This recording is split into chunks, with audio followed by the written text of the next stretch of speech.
first became aware of Marshall Fredericks when I went to Brookside School as a small child, and saw some of his work at Cranbrook.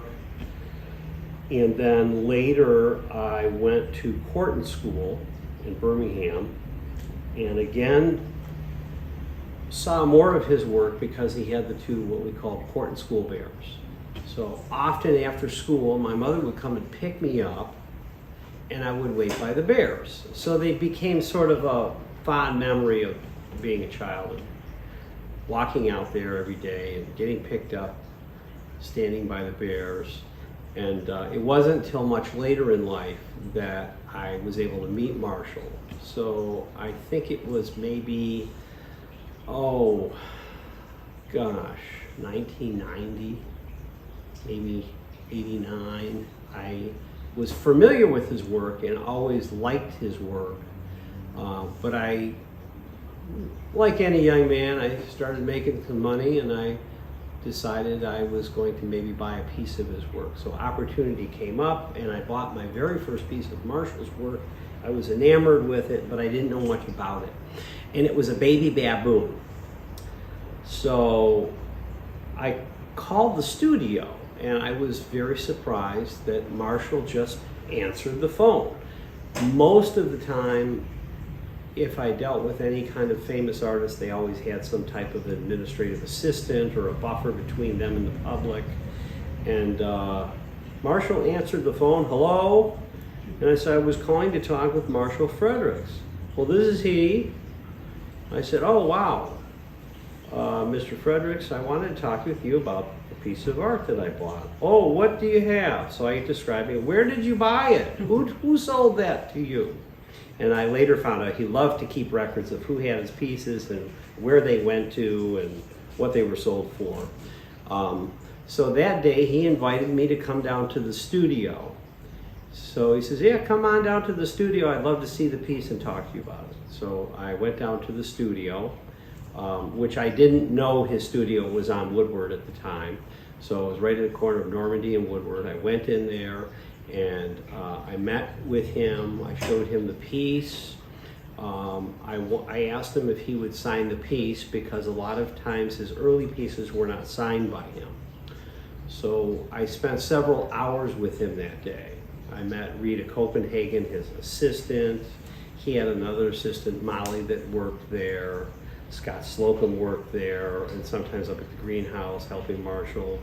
And but we had a lot to talk about, and found that we were both collectors and interested in many of the same things. So that day he signed my piece for me, and I helped him. He used a Dremel drill to sign his name, but then he signed it my self-portrait, which kind of told me his sense of humor. And as I got to know him, he had quite a sense of humor.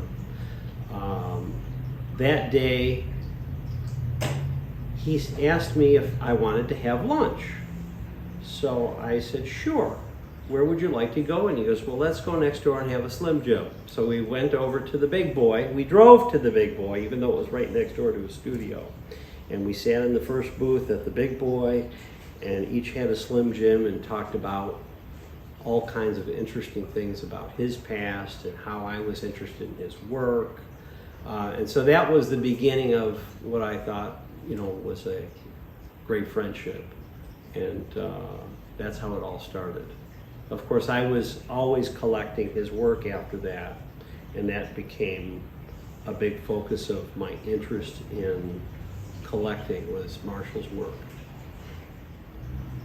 Sometime in the mid-90s, I think it was, I was going down to the studio to have lunch with Marshall, as we would often do, and I was assisting Marshall with a lot of his projects that he was working on. I at the time had a lot of spare time. I wasn't working much, and I would volunteer some time to help Marshall with some of the projects, which I really felt was kind of an honor to help him. But he had received an invitation to do this project in Stockholm, Sweden, For his mentor, he was the understudy of Carl Milles, who was from Stockholm, Sweden, who was then, of course, at Cranbrook for years, brought in by the Booth family to do a lot of the important work there at the Art Academy. So I think as sort of a monumental achievement tribute to Carl Milles, he was given the opportunity to finish this expansion of God casting the planets. Milles had done it in smaller scale models that are on display at Milles Garden in Stockholm, but the King and Queen of Sweden, in conjunction, I remember, with Ericsson Corporation, they funded the project. We're doing this new development called Nacka Strand in Stockholm. So Marshall was commissioned to do this monumental sculpture out of bronze and stainless steel of God casting the planets. So I worked with Marshall on that project for a couple of years. And when the dedication to the project came to fruition, he had invited me to come along as his assistant. It was a huge sort of development where there was a walkway where they engineered this out into the water with this sculpture where you could walk up to it. So they built rocks into the water, and they built this sort of platform, and this was God casting the heavens is what it was. So he did this monumental sculpture in honor of Carl Milles, kind of in homage to him. And of course, because he did all this for the King and Queen of Sweden, they flew he and Mrs. Fredericks over. And one day I'm in the studio, and Marshall said, he was getting up in age, and I kind of would go with him on certain excursions because I was sort of an assistant that he could trust, someone that would help him, and I was able to get along with most people from any kind of walk of life. And I would be budding, rubbing elbows with royalty and so forth. So he said, would you like to, join me? And he gave me an invitation. Of course, I bought my own plane ticket. I never expected anybody to pay my way, but I was honored to go. And he gave me a grand invitation, and I stayed at the big hotel there in Stockholm. I can't remember the name of it. It was known for having a ballroom that had kind of a miniature Versailles Hall of Mirrors. It was the Grand Hotel. The Grand Hotel. I remember staying there. That was really very nice. So I had about a week's time there in Sweden, and I attended some of the different events.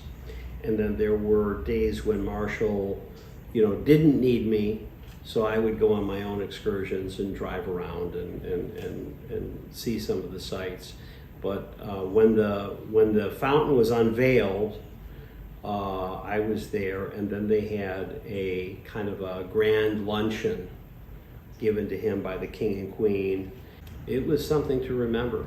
So I'd like to conclude with, if anyone is interested to come in and talk about Marshall, I have a business here on Woodward Avenue that you could come in Tuesday through Saturday.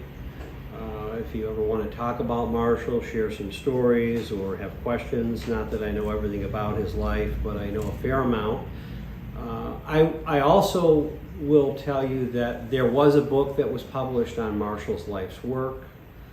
It's available online. I do have a hard copy of it, but it does kind of chronologically take you through his life and his catalog raisonné of all the work that he has done or did in his lifetime. So that's available.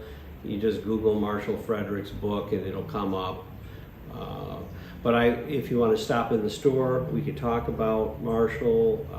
I'm constantly buying and selling his works. I'm very knowledgeable and good at information about a lot of the pieces he's done. Pretty much everything is in the book as far as all the pieces that he's done historically in the community. There are a lot of pieces out and about in private places that are not in the book, that people are constantly telling me, well, you know, I was behind, you know, this church or this park, and there are a couple of Marshall pieces there that I never knew about. So it's always interesting to learn. So I think Marshall and I kind of shared a common bond of a passion for collecting, and had a lot of the same interest in certain fields of art and certain things in the world of collecting. And that sort of cemented our friendship early on. And of course, as we got to know each other, we talked about many other things as friends would do. So I will say that he was definitely a good friend to me, and I think that I was a very good friend to him, and we enjoyed each other's company enough where we would go out to lunch often, once a week. And I met a lot of very interesting people through Marshall. He was certainly a charming and charismatic personality. People really tended to like him right off the get-go.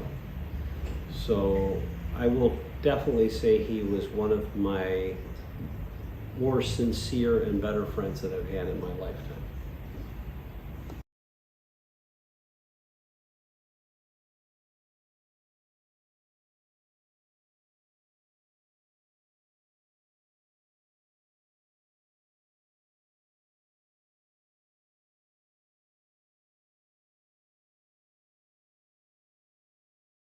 I'll start real quickly with a little bit of biographical information about Marshall M. Fredericks. And so there's a picture. I'm guessing this picture is, he's maybe in his 70s. And he's standing by one of the most well-known sculptures. And I'll talk a little bit about that sculpture a little later on. And the picture you're seeing is Marshall Fredericks in his studio, the one that's on Woodward Avenue in Royal Oak, right by where Normandy intersects. So, first of all, he was born in Rock Island, Illinois, January 31st, 1908. And Rock Island is on the west side of Illinois and the upper west side. This is a photograph of his family. This is his younger years. And he had 2 brothers, 1 sister. And it was, there's a story that when he was like 4 years old, that was the first time he made a sculpture. His family moved around a lot. His father worked in construction. And you have to figure it's the early 1900s and the 19-teens. And eventually, the father found steady work in Cleveland, Ohio. And when Marshall got into his teens and high school years, he attended the John Huntington Polytechnic Institute in Cleveland. And that's where he actually took his first art class, and he loved it. And then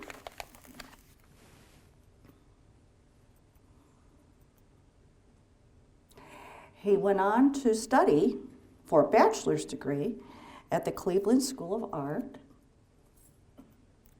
And this is a picture of him. He's, you can imagine it's somewhere between 1926 and 1930. Yeah, it's almost 100 years ago when you think about it. And notice how he's standing there, and he has this really short little tie on. He's somewhere in between the ages of 18 and 22. And look at all the sculptures around. And you could see he's clearly in some kind of a basement where it's probably his studio was. And he's standing there, and you could see the works he's working on. In our museum, has anyone ever been to our museum in Saginaw? 1 or 2 people. In our museum, there is one case that has a little wooden sculptural head form. And when you look in this picture, and I'm going to use my pointer and bring your attention to something. Right in this area here, this is a sculpture of the same piece that we have in our museum. It may be a different one, but it was obviously somebody who worked for him, and he must have said, hey, can I sculpt you? And he did. And he loved sculpting people. And my next image. So he graduated from the Cleveland School of Art. And, you know, during the time he was there, he picked up a magazine and he had saw the work of Carl Milles in the magazine. And he loved the artwork he saw from Carl Milles. So now it's 1930. You know we're in the Depression time period. And he was very lucky to get a Maudson Traveling Fellowship as he graduated from the Cleveland School of Art. And so what did he do? He went right to Sweden and he met Carl Milles, got to know him, and he studied, about a month. Let me see if I could get the picture in there. There it is. That's Milles' garden. He studied for about 1 month with Milles, but what's also nice is he became really good friends with him. And then Milles also set up for him to have workshops in other parts of Europe. So he did study in like Germany, France, Italy, and Denmark as well. And then after his study abroad, he went back to Cleveland. And I'm going to guess that he was abroad maybe about a year or a year and a half. And he goes back to Cleveland and finds a job teaching art part-time. And also he was a salesman. He did some salesman work. And then around the same time period, Carl Milles gets contacted by Cranbrook, offered a position, and he moves to Michigan.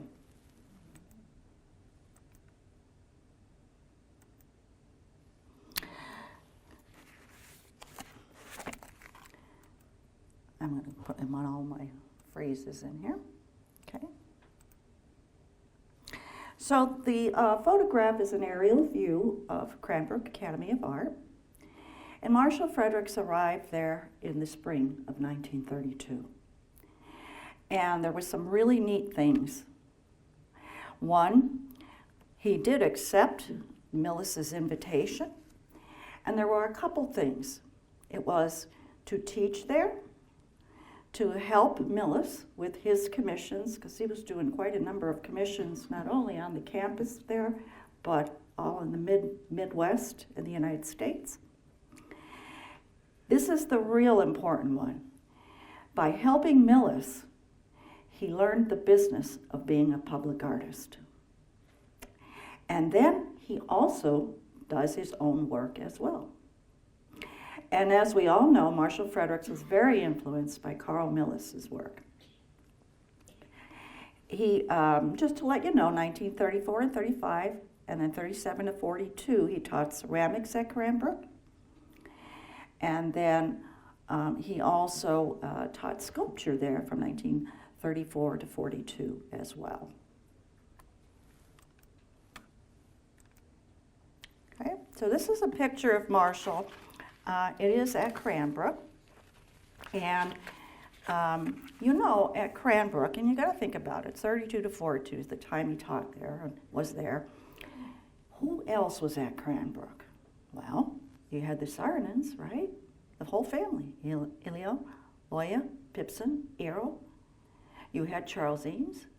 You had Harry Bertoya, Maya Grotel, Zoltan Sefishi, and of course, Carl Milles. Just imagine what it would have been like there. And the art and all the energy and creativity at that time. You're seeing him standing amongst some of his artworks and some projects he was working on as well.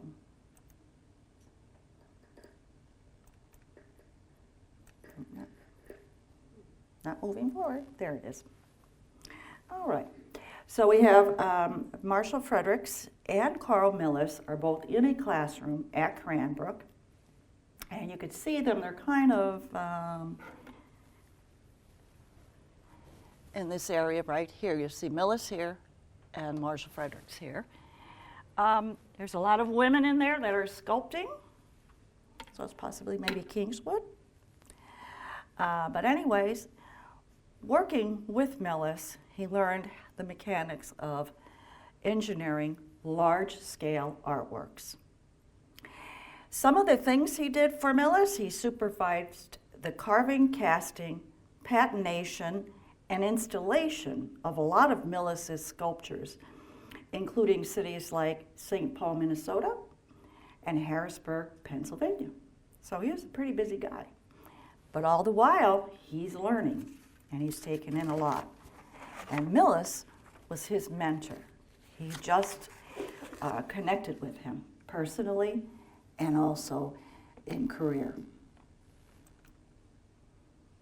So Marshall Fredericks, oops, I want to go back one. See if I get there. Okay, there we go. He was, during World War II, he was a little too old, but he still enlisted to serve in the war.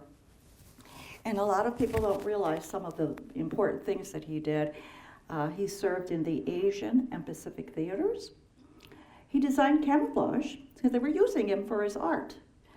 In fact, a lot of artists, when they served in World War II, if they knew art or whatever, they did use it. One of the things I am researching, and we do know he did something like this, I have an article about it. He sculpted a very large plaster model of the Japanese islands. So the U.S. bombers could more accurately hit their targets. He said it was a block long. I don't know. I did find a photograph online in an article. It was quite big. But they didn't have GPS like we have today. And I really would love to at some time do some more research on that.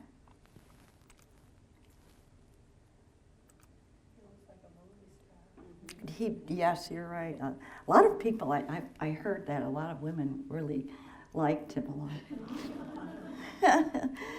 Okay, so post-World War II, he was honorably discharged from the Air Force, and he was a lieutenant colonel at that time.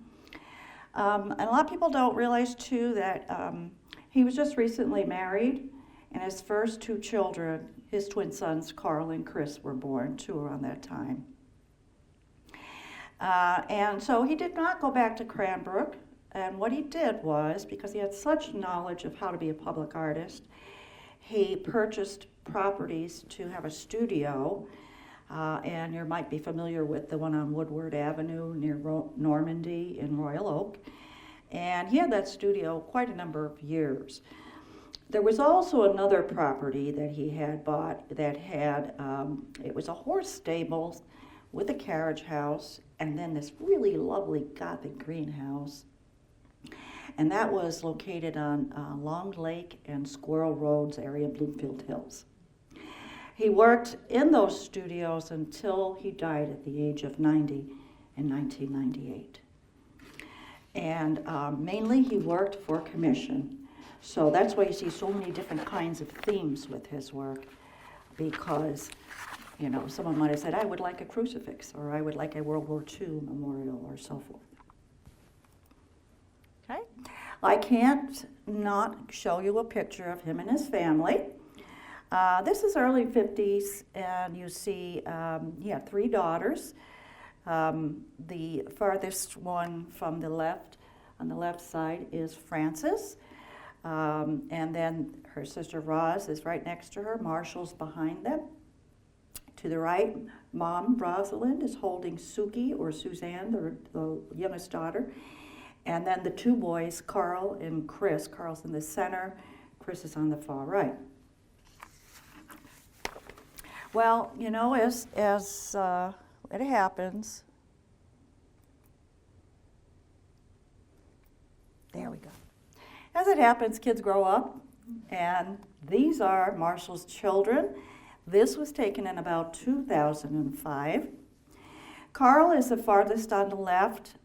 He just recently passed away in 2021. He lived in San Diego. He was an investor, and which is in the San Diego area. There's an area called Cardiff by the Sea, and that's where he lived with his wife.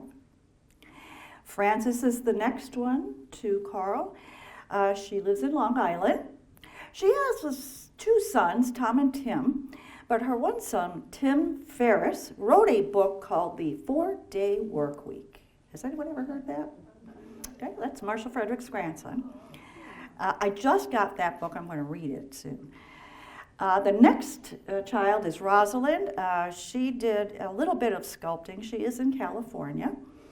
And she has a daughter who went to the College for Creative Studies. And right now she's a mom. She's got 3 kids, and they're young. Then the next one, the tall woman in the back, that's Suki, the little baby in mom's arms. She grew up. She's a conservator, and she lives in Vermont.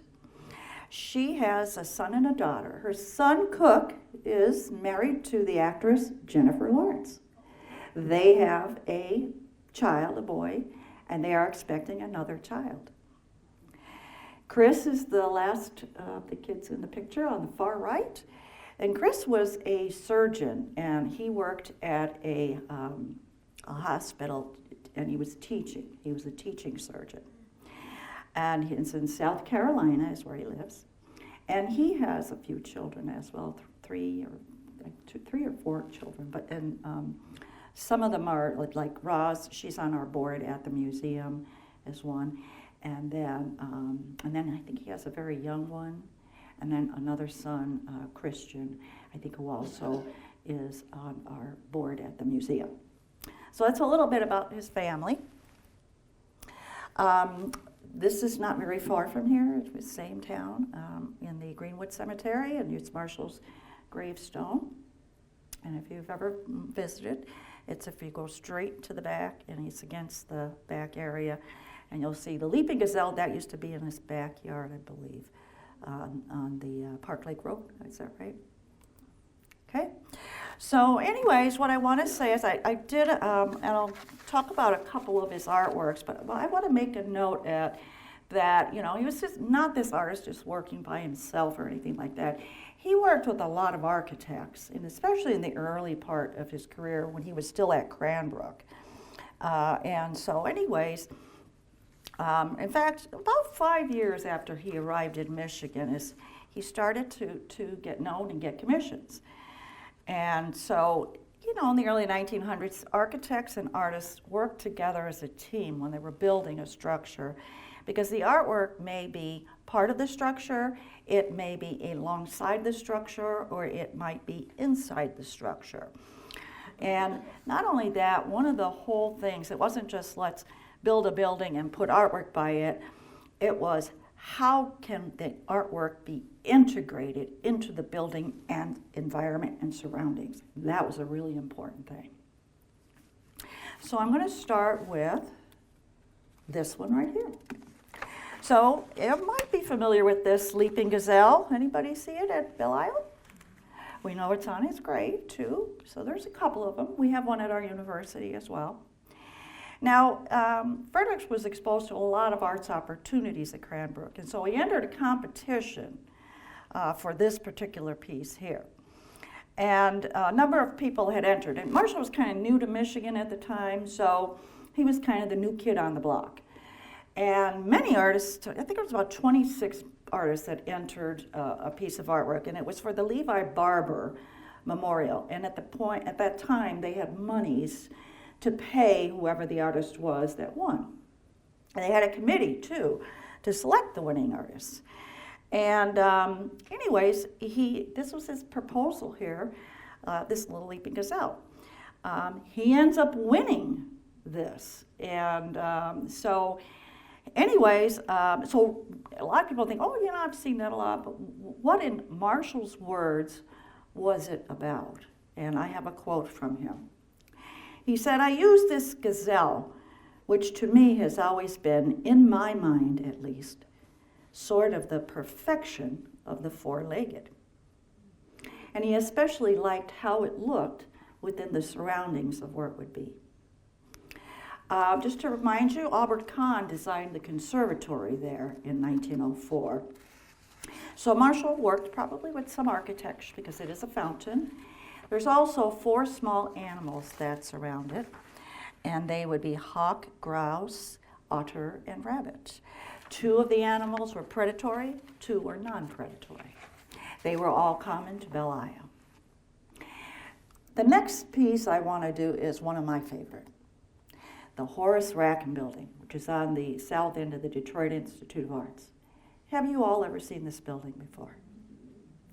Did you realize all those sculptures on there were from Marshall Fredericks?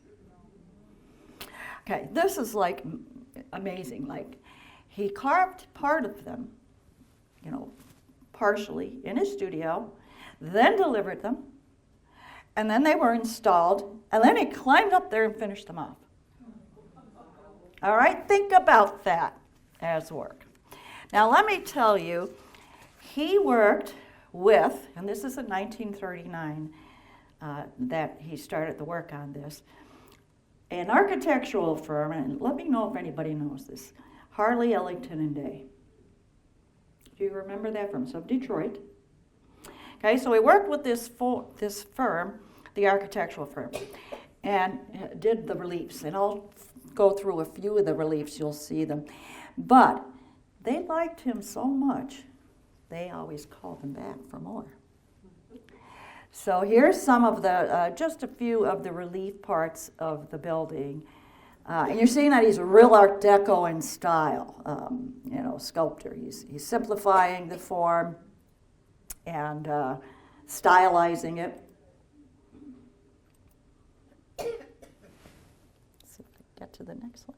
There you go. Those are the top of the piers. Everything was like science, education, so the themes that you're seeing in the sculptures are all those particular ones. Now, I just want to call your attention to one thing, and I just want you to remember that. In this particular piece here, you see this here, the hand, it's holding this globe form, a circular form, with rays that are coming out of that. Okay, so let's remember that. So I heard just somebody saying it. Okay. These are more. It's beautiful. Just imagine the work that you had to do for all of the reliefs on this. The Chinese astronomer teaching. Okay. So you recognize the one on the left, right? All right. I was not going to leave any of the artwork out here, not in my slide presentation. So we have, it's actually called the Ann Arbor Eagle. And I have some more things to tell you about that. It was actually commissioned by the University of Michigan.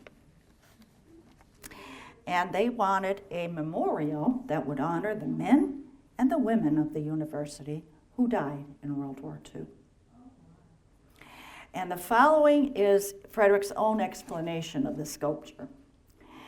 In designing the stadium memorial, I tried primarily to convey 2 thoughts. First, the monumental American eagle in its attitude of alertness and strength, grasping the laurel wreath in its talons, symbolizes the eternal, unceasing protection of the honored memory of those who gave their lives for our country. Secondly, through the powerful dynamic forms and outline, I attempted to represent the strength, courage, and vitality of the young men and women to whom it's dedicated.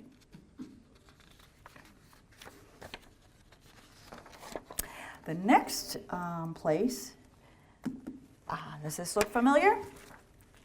Downtown Detroit, the UAW building, or the Veterans Memorial building. Your architects, Harley, Ellington, and Day, so they called him back.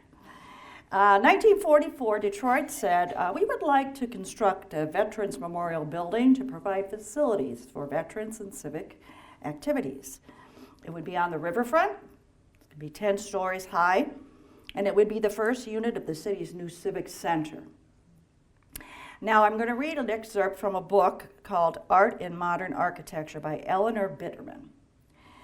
And it says, they recorded, or author Eleanor recorded a statement by Harley, Ellington, and Day, the firm, the architectural firm. And they said, we felt that a blank wall on the front elevation would be monumental and yet would not disturb the interior efficiency of the plan. At the same time, we felt that the composition of the blank wall would be greatly enhanced by suitable ornamentation emphasizing the memorial purpose of the building. We also felt that any ornamentation should be definitely integrated with the building and molded into its structure rather than being a plaque or obvious attached element. The eagle finally selected was not intended as a military symbol, but rather as a symbol of the building itself. It was chosen because of the strength and power of the simple decorative feature. The laurel and palm branches in the talons represent peace, valor, honor, and goodwill. And the wings, they make like a big V shape that symbolizes victory. When you're there, it is, if you were to measure the eagle itself, it's about 30 feet high. And then if you stood and looked at how it projects out from the building, it's roughly about a 4.5 foot projection. This is a picture of, on the left shows the huge block of stone from Vermont. It's a Vermont marble, I believe it is. And then on the right side, you see them carving, like Marshall Fredericks did a model of the eagle first, and then they carved it based on that. And you can see it's in sections, it's cuts apart in sections. And then this shows them installing it, and you see the scaffolding still on it, so that when you look at the eagle, it's not something that looks like attached to a wall, it actually is the wall. Becomes it just comes outwards and then back. And so it's absolutely beautiful. Again, it's a very stylized eagle, right in line with the Art Deco movement, which was really popular at the time. Okay. Here are some other shots of the building. This is more of an aerial one where you see the building, and then you're going to see, and I will show you a close-up, the pylons, which are these things right here that are tall. I think they're 20 feet. And we'll get some close-up. Okay, so here's a little, detail of a couple of the pylons, I'm going to say. They were 20 foot high, and they were freestanding, and they have relief imagery on them. Unlike the eagle that projects out relief imagery, these are what's called sunken relief, where the imagery is within the flatness and it goes inside and it's carved into. And you can see they had various themes of American history in Detroit. So the 7 pylons were the founding of Detroit, the Civil War, the War of 1812, or the Lake Erie Battle, the Indian War, the Spanish-American War, World War I, and World War II.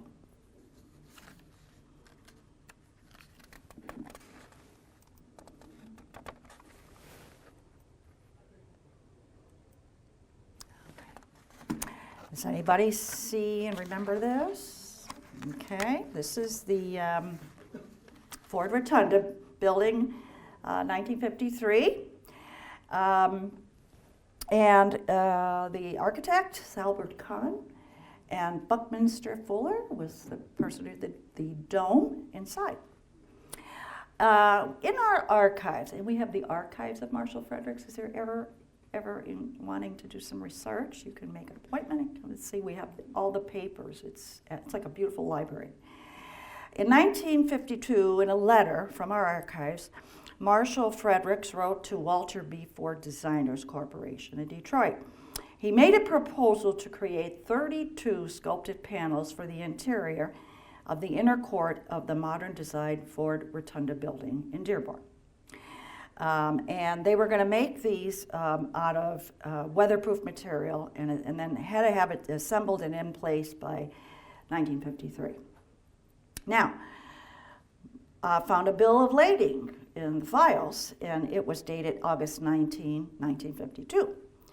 And they said, Fredericks is to furnish all the necessary labor and materials required to design, create, execute, and install 16 sculpted bas-reliefs that would be cast in hydrocolor plaster and finished in aluminum metallic paint for the Rotunda building.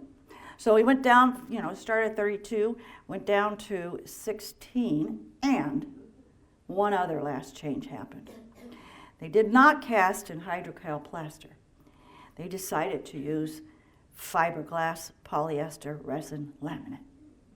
It was 1953, making Marshall Fredericks one of the first artists to work with fiberglass in art media.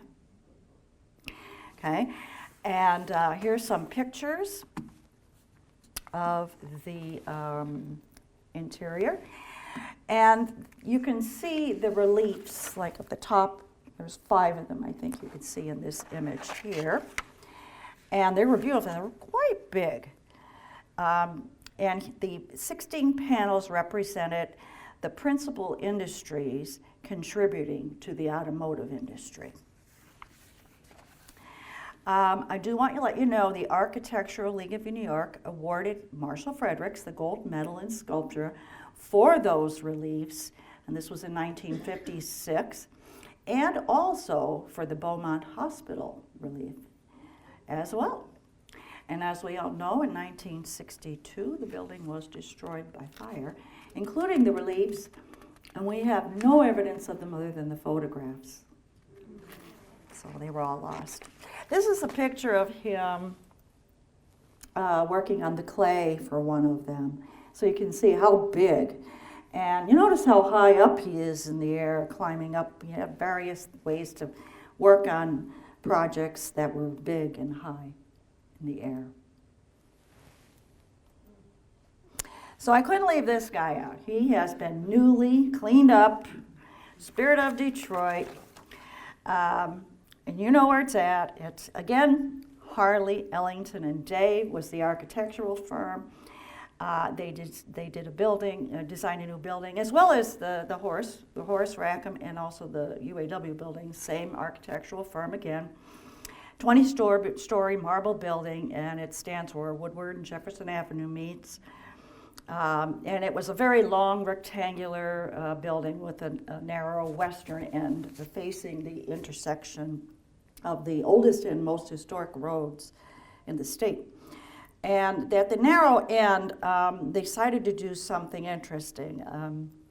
They built this, they call it a screen, but it's actually a wall. And you see that wall behind the Spirit of Detroit. And it has the seals of Wayne County, I believe, in Michigan. And there are sort of put into the wall. Marshall designed, I think it was the Wayne County one. He did design that one, but the other one was designed by another artist. And then you have the Spirit of Detroit sitting and on a base there. And there's actually an entrance to the building that's just behind that wall. And you have this person who's sitting in a sort of cross-legged position. So does anybody know anything about the Spirit of Detroit? Like the content about why and who, anything like that? Have you ever heard of any? Okay, so anyways, the way I look at it is there's a couple things. I'm going to go ahead and read a little quote by Marshall Fredericks. He said, "I thought it needed something of a more spiritual nature." And this is, again, late 1950s. "I looked in the Bible. 2 Corinthians talked about liberty. So I built the figure to go with that quotation from the 2 Corinthians, and I think quite a lot of people got something out of it. I tried to design a figure for the deity, and that was very, very hard because it could be all kinds of things: power, strength, kindness, beauty, and all the attributes of God. So I started with that sphere because it's complete. Do you remember the sphere I showed you in the other picture with the rays? Okay. There's no beginning, no end, nothing extraneous. It's one complete thing, like the sun or the moon. The rays represent the expressions of that entity and all the forces of good and all the power and strength, all the attributes of God emanating from that symbol. Then the rings are the Holy Trinity. And that's what he said about it. So now you all know. It was cast in Norway, and quite often it is used as the logo for the city of Detroit. Moving along, well, I cannot talk about some shopping mall sculptures. So I got up here the boy and the bear, okay? So the boy and the bear, well, moving along, we'll get a new architect he's working with called Victor Gruen, who's designing these shopping malls. And instead of it just being a place of commerce, he thought, let's make them beautiful. And he would hire artists to do artwork for these malls. Marshall was one of them. And so anyways, I got a little quote here from Mr. Fredericks, and he said, Victor Gruen and his staff were very art conscious, and they thought that the sculpture would really enhance the architecture. And they were right, because it made architecture more personal and related to people better.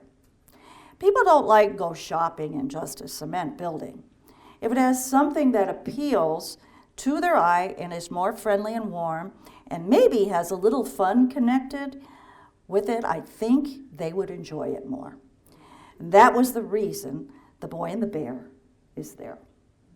Okay? The bear was carved in limestone, and the little boy was gold-plated. I have good news for that. You know, the mall did close. So it is relocated at the Southfield Public Library. So you can still see it if you like. Okay, and here are some pictures of it in the process of being made. Again, they're kind of blocking out from a piece of stone, limestone, the bear. The model is the one on the far right, the plaster model.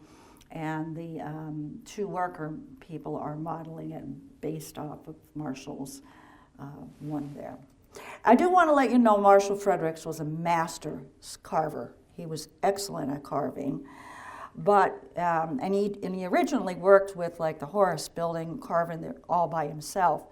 But that's slow and tedious. And the architects thought, hey, you can design it and we could have it carved out for you. And that worked real well, and it saved a lot of time for the artist. And yet it was still Marshall Fredericks' work. There it is again. And now this one right here, I just saw it coming in today. This one I'll show you, you have the flying wild geese. Now the flying wild geese, we have that sculpture, but it's we call it in the round, you know, and you can walk around it and see it. The one on the left is here, and that one is a relief one. Now, the reason the flying wild geese was created by Marshall was it was designed for Alvin McCauley, who was the president of the Packard Motor Car Company for many years. And when he passed away, he designed it for his grave area at the Elmwood Cemetery in Detroit. That was 1955. Then, Marshall Fredericks also, I don't know if you know, he's done a lot of numismatic or medallions and coins as well, he's designed. And he loved the flying geese, and he said, the birds in flight express freedom of inquiry and symbolized Michigan and its environment. And he's right. You know, I often tell people this. You go in our museum, many of the sculptures are birds, eagles, you know, swans, you know. And I said, you know, I'm from Pennsylvania. If you weren't out the day the geese flew over, you never saw them. Here, they're all over the place all year long, you know. So yes, an artist is influenced by what they see in their environment. Now, in the 1980s, Marshall Fredericks took that flying wild geese and he made like the relief that you're seeing here. He did it in a coin that was for SVSU, where one side has that relief. It is very small. I have one with me here today to show you. And then the other side had the seal of Saginaw Valley State University on it. We actually still have them in our store. And so it's really beautiful as a relief as well. Okay, another sculpture here.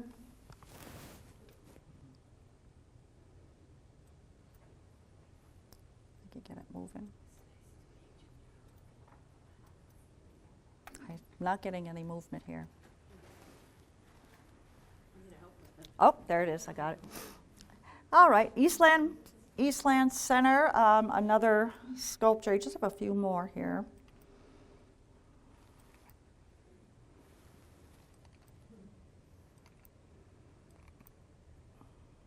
I don't know if I'm...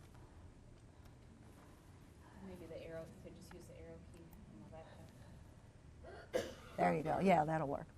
So I have the Lion and the Mouse, and you're looking at two of Marshall's children on the right-hand side with the Lion and the Mouse. It is recently relocated now to St. John Hospital in Grosse Pointe, Michigan. And it was designed, again, Victor Gruen was the architect, and it was the Eastland Center, Harper Woods. And it's about the fable, the Lion and the Mouse. And like I said, the little girl in the front sitting down holding the mouse is Suki, and the other daughter is Rosalind. And then I also have a family photo of the kids and mom and dad in there as well. And it was around the 50s time period.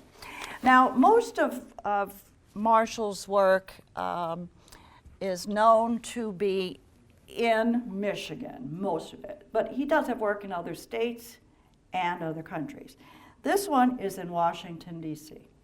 And it was commissioned by the General Services Administration and the architectural firm of Graham Anderson, Probst, White, in association with Harley, Ellington, Cohen, and Sturton.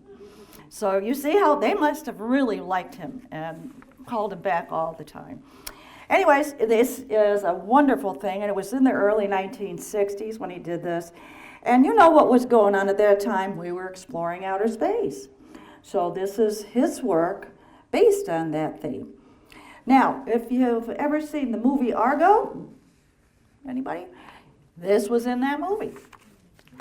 So, and then I have one or two more. All right, so we have Wings of the Morning. Okay, the one on the far left is here. The one in the center is at the Kirk in the Hills Presbyterian Church in Bloomfield Hills. The one on the far right is at the Joanne and Donald Peterson Sculpture Garden, which is right next to our museum at SVSU. And he said the title comes from Psalms 139.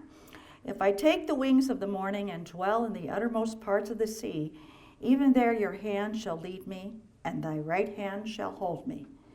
Of course, you've got God's hand, the angel, and two swans. And the swans are a symbol of eternal life in Native American culture, and they are used quite often in a lot of Marshall's works. And I would like to thank everybody for attending today. And if you have any questions or anything like that, let me know. Our museum is located on the campus of SVSU. That's the address. You want to take a picture with your phone. And we're in the Armory Fine Arts building.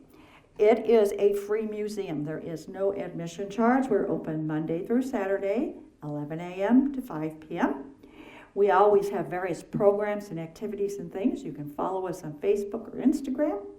You can visit our website, marshallfredericks.org. And if there's anything else, just please let me know. Thank you.